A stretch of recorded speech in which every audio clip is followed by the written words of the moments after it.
grave para darle la bienvenida a otro amigo que nos va a hablar de cómo es que esas figuras del periodismo mexicano, imagínense ustedes, esos que tienen encumbrados en el periodismo mexicano, responden sin responder. Fíjese que hoy el presidente López Obrador dio una serie de detalles del depa millonario del pseudoperiodista Carlos Loret de Mola, mejor conocido como Lord Montajes, por precisamente la serie de montajes que ha realizado y aceptado, y pues da a conocer que en estos momentos debe andar unos 120 millones de pesos, que está en Polanco, que el abogado de Loret es Morales Lechuga, este conocidísimo ex procurador de Salinas de Gortari, bueno, uno de los principales críticos del gobierno.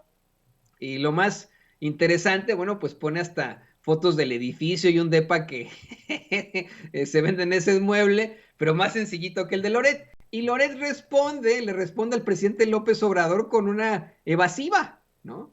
Le pone, presidente López Obrador, pero se me está abriendo la mila, ya sabe cómo es esto de López Obrador, y no voy a contestar a sus calumnias.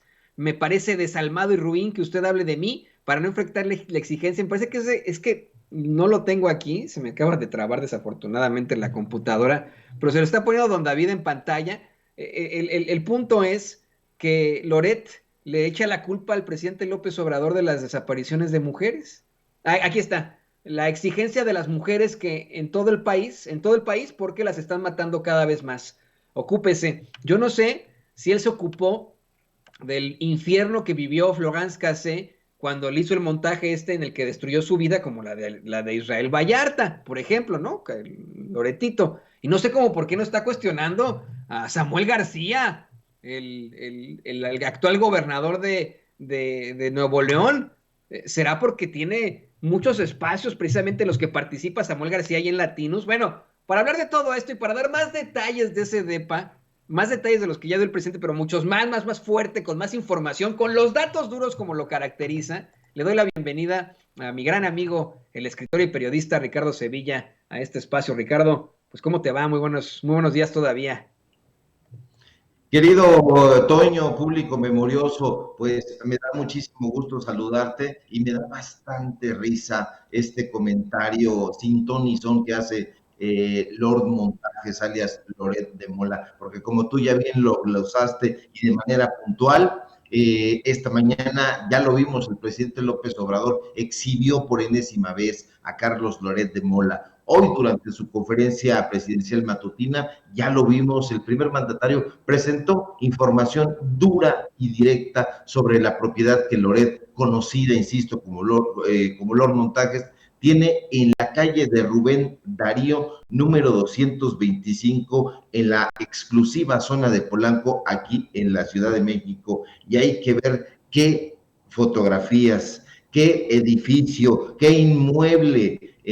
Ahí están, pues todas las fotografías a la mano, y yo estuve indagando también, pues ahí en el buscador, en el Google Maps, y me encuentro con unas postales delirantes. Hay fotografías de este apartamento, otro apartamento que tiene, de acuerdo a la información que presentan en presidencia, un costo de más de 122 millones de pesos, exactamente 122 millones 228 mil 929 pesos. Y de acuerdo con la información que se dio a conocer, el humilde apartamento de Loretito tiene una superficie de 4,900 metros cuadrados, ¿sí?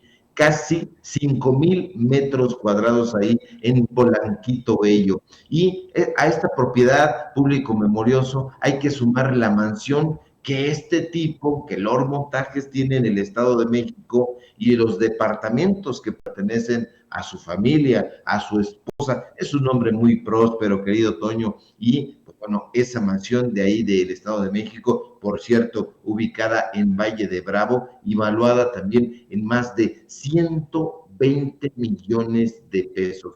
Es decir, que si sumamos esa casa solamente y el departamento de Polanco, estaremos hablando de más de 240 millones de pesos.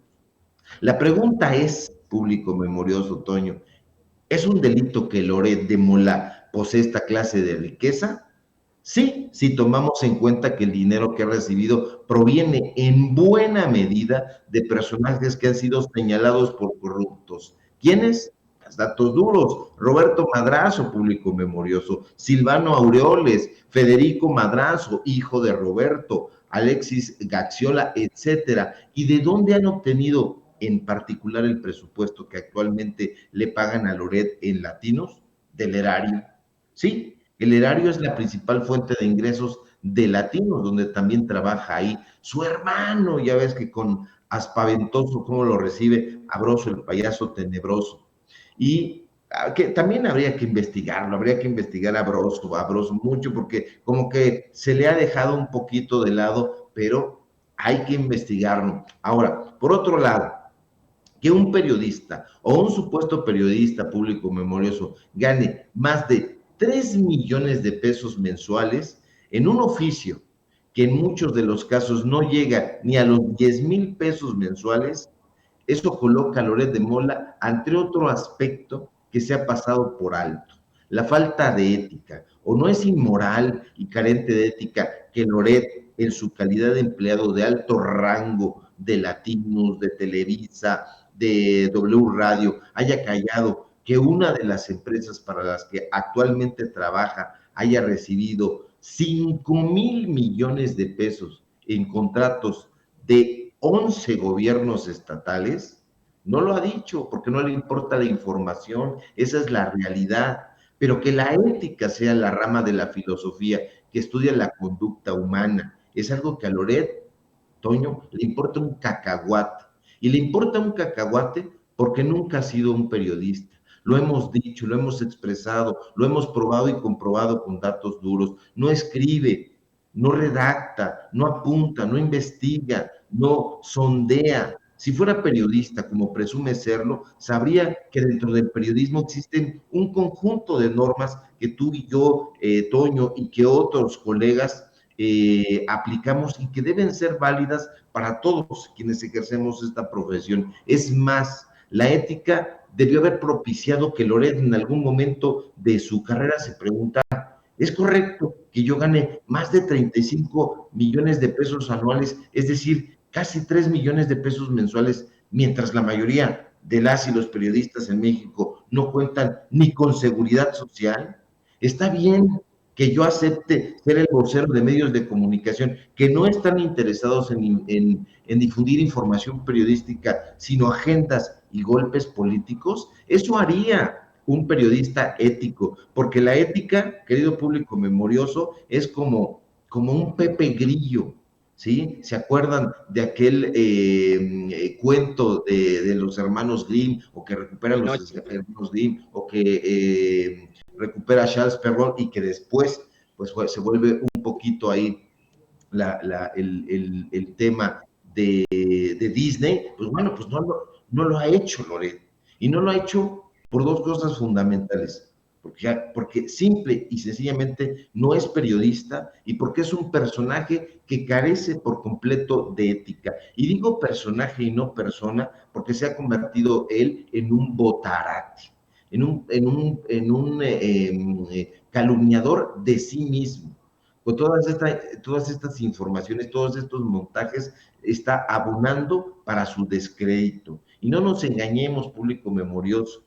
De la guerra de Afganistán al caso de Florence Casans, que ahorita acabas de glosar, querido Toño, Loret de Mola se ha enrollado en un pergamino de estulticia, de mentiras y de montajes del cual ya no puede liberarse. Pero sin duda, una de las polémicas acaso más devastadoras para su miserable carrera es en la que se vio envuelto en 2001, que no se nos olvide. Por eso yo siempre apelo a la memoria, debido a aquel montaje que fue el operativo de la AFI, que en ese entonces dirigía Genaro García Luna, el brazo derecho de Felipe Calderón, y que ha de haber sido manco, porque no se enteraba qué es lo que hacía su brazo derecho, de acuerdo a lo que ha estado diciendo. ¿Y qué dijo Loret de Mola ante esas polémicas? Público memorioso, ofreció como siempre las mismas respuestas cínicas. Dijo que se trató, ay, de un error periodístico, pero Por favor, había forma de que Loret no se hubiera dado cuenta que todo había sido planeado y organizado por García Luna. ¿O acaso podría caber la posibilidad de que sí lo haya sabido desde el comienzo y se haya prestado a ser cómplice de una persona que actualmente se encuentra en prisión? Por favor, yo digo que sí. Esos son los datos duros. Esa es la realidad dura y tupida que por más que se agache Loretito, alias Lord Montajes, no puede ocultar ni tergiversar.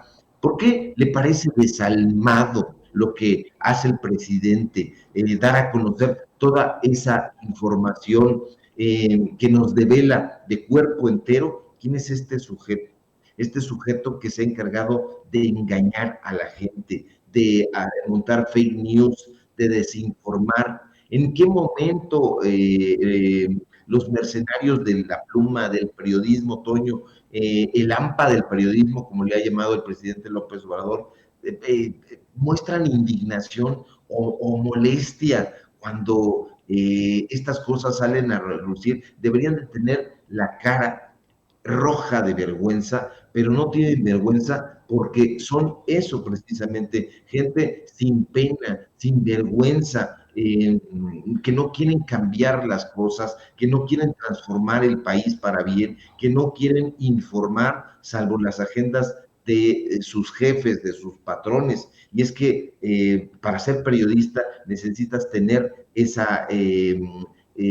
humanismo, porque es una rama de las humanidades, pero este soquete, ¿qué es lo que va a saber? No lo va a entender en ningún caso, y si lo entiende, lo deja pasar, no le importa, porque hay que cambiar al mundo, decía también Marx, y también lo decía el poeta francés Arthur Rimbaud, y eso es lo que debe hacer el periodista. No en vano decía Gabriel García Márquez que ser periodista es tener el privilegio de cambiar algo todos los días. Este personaje que ha cambiado, nada, solamente su modo de vivir, y vive como un virrey, el virrey ladronzuelo del periodismo, querido Toño. Además, querido Ricardo, los cínicos no sirven para este oficio, como bien lo planteó en ese gran ensayo que tú leíste seguramente desde la universidad, Richard Kapuczynski. Esa es una realidad. Loret de Mola estudió en el ITAM Economía y tan pronto salió de Economía lo metieron en un medio de comunicación, si no me equivoco, que tiene Ricardo Rocha. Tan pronto termina de hacer sus pininos con Ricardo Rocha, se va a Televisa y lo hacen corresponsal de guerra. Aquí Jaime Hernández, verdadero corresponsal de guerra, editor de la jornada Sin Fronteras, ha exhibido, pues, que ahí comenzaron sus montajes, cómo estaba, así lo ha dicho él, ¿no? Así, cagado de miedo en la guerra, cualquiera lo estaría, en la guerra de Afganistán, pero cómo es el que él le paga a un tanque que tenían ahí, que rentaban de la era soviética para que hiciera su stand-up en la televisión. Yo te lo digo a ti claramente, a mí me parece que todo va de la mano del cinismo pues es muy claro con las propiedades que tiene el tipo. Pero antes de que vayamos precisamente a analizar esa parte del cinismo de Carlos Loret de Mola,